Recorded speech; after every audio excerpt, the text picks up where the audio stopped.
I'm not going to focus on stats and studies too much because people will deny reality anyhow. We know as a matter of fact that since birth people have in-group preferences. It's a thing deep in your reptilian brain, unga bunga. There's things that are beyond you that have been there since the dawn of time. Well, I want to start by saying that I can understand the more individualistic mind that doesn't care for groups. I have no loyalty for my group, especially not as a black person. They want you to give a lot and give nothing in return. They see you as an instant freebie.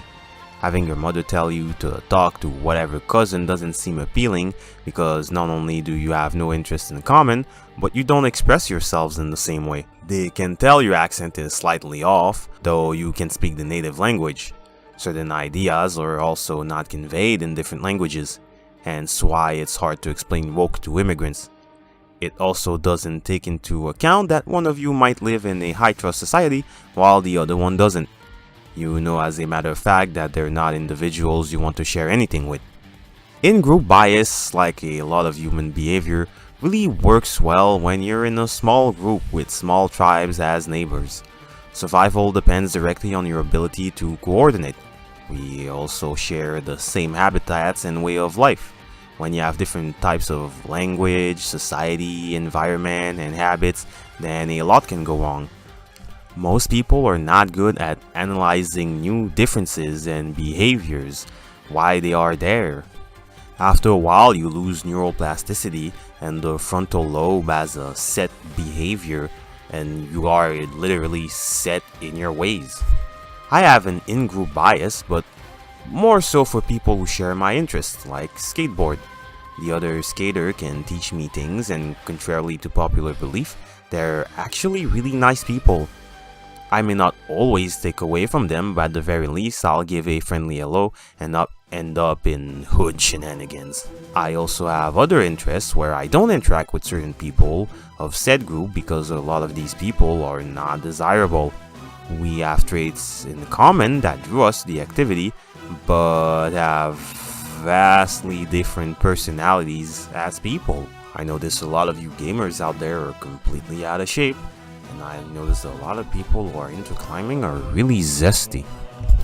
On the other hand, however, the somewhat intellectual mid-wit under than 10 IQ needs to put his justifiable disdain aside and understand the benefits of in-group preference. Having people easily identify and help you is a must. Not only that, but knowing we share similar thoughts, we come quickly to the same conclusions. People on our side made us lose in the culture war because they could not come to the obvious and simply side with the people that were right 100 times in a row. They open dialogue with people who are clearly dishonest and welcome most anyone who may have a modicum in common with them.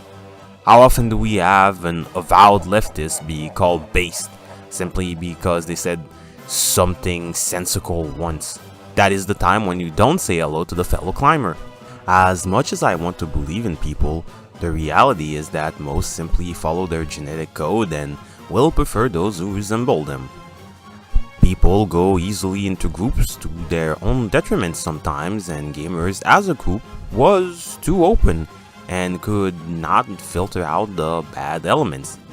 People are either like the immigrant who is open to all of his skin, or like the individualist who seats at the idea that another human being could beckon them because they realize they have the same skin color. There needs to be a balance.